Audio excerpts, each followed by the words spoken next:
lei de alimentos foi criada para suprir as necessidades básicas e vitais de uma pessoa. Então, sempre que alguém se achar em estado de necessidade, a lei de alimentos está ali para você buscar na justiça, através da ação que se chama ação de alimentos, buscar ajuda para a sobrevivência. Aí ela diz respeito às necessidades básicas, que engloba moradia, alimentos em si, vestuário e medicamento. São as necessidades básicas. E foi uma lei criada para que uma pessoa que tem essa necessidade procure, dentro do núcleo familiar, alguém que tenha a obrigação prevista em lei de suprir essas necessidades e alguém que tem capacidade para suprir. Capacidade diz respeito à questão financeira. Então, um pai pode pedir alimentos a um filho, como um filho pode pedir alimentos a um pai. E uma mãe pode pedir alimentos a um filho, um tio pode pedir alimentos ao sobrinho. Se ele se encontrar em estado de necessidade, a lei vai acolher. Vai ser sempre analisado o binômio necessidade e capacidade. Primeiro, o juiz vai analisar a relação de parentesco, que o requerente, aquele que está entrando com a ação, ele tem que ter a relação de parentesco com quem ele vai pedir. Então, ele vai analisar através de uma petição, onde vai estar fundamentado as despesas, do que aquela pessoa precisa para viver. E assim, se for um adulto em idade de trabalho, esse adulto tem que justificar porque não está trabalhando. E está enfrentando um período de doença, e precisa pagar o aluguel para morar, precisa comer. Então, esse adulto, provando a necessidade, o juiz vai agora observar, com a defesa da pessoa do credor, vai observar a capacidade que ele tem de pensionar aquela pessoa. Então, muitas vezes, um filho de menor, ele não pode trabalhar.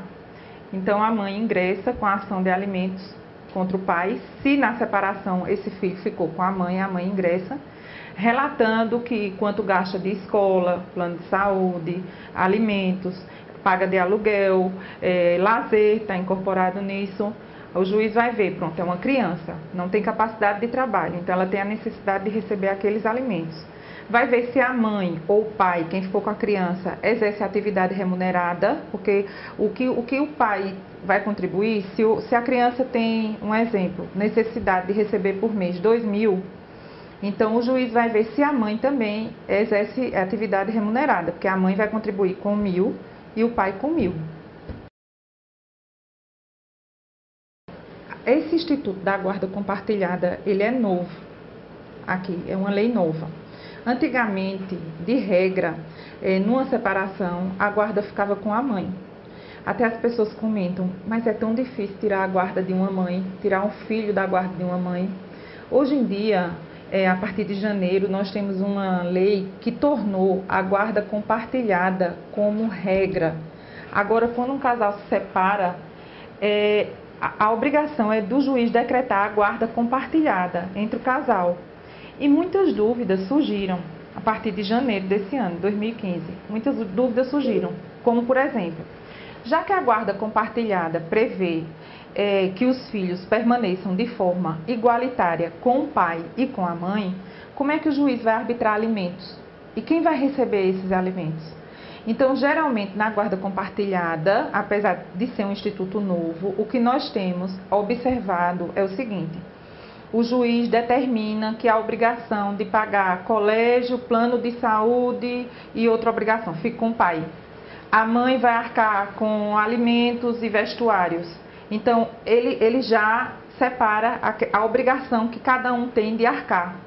Então, vai acabar muito a questão de entregar do pai, entregar o dinheiro à mãe, para a mãe administrar. Nessa questão de guarda compartilhada, vai ter muito isso. O pai vai ficar responsável por essas despesas e a mãe por aquelas despesas.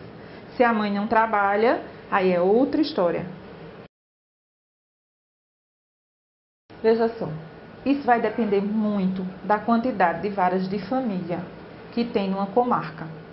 Por exemplo, Caruaru é uma cidade, a maior cidade do interior de Pernambuco.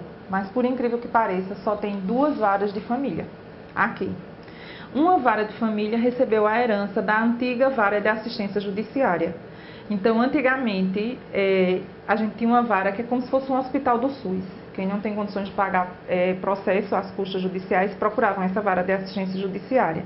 E a maioria dessas ações da vara de assistência diziam respeito à separação, a alimentos, à guarda. Então, toda essa herança da vara de assistência foi para a primeira vara de Caruaru. E as ações novas que chegaram para a segunda. Hoje, Caruaru tem um número mínimo de varas. Então, se eu chegar para você e disser, como cliente, essa ação ela vai durar em média 6 meses, eu estou mentindo. Porque o advogado ele não pode estipular o prazo de uma ação, uma vez que não depende só dele. Quando você ingressa com a ação, você depende de quem? Do serventuário que vai distribuir a ação, da juíza que vai despachar, do serventuário que vai preparar um mandado de citação, do oficial de justiça que vai citar. Então, são várias pessoas envolvidas no processo. Mas, geralmente, em média, uma ação dessa dura de 6 meses a 1 ano. Não é o tempo normal, mas é porque realmente nós temos pouco efetivo que trabalha nessa área. Ele está sujeito à prisão civil. Recentemente foi até divulgado e foi um assunto bastante polêmico que um pai foi acionado, não tinha condições de pagar a pensão e aquela obrigação recaiu para a mãe dele, ou seja, a avó da criança. A mãe também era uma pessoa carente, não tinha condições de pagar alimentos e ela ficou devendo 3 meses ou 4 meses.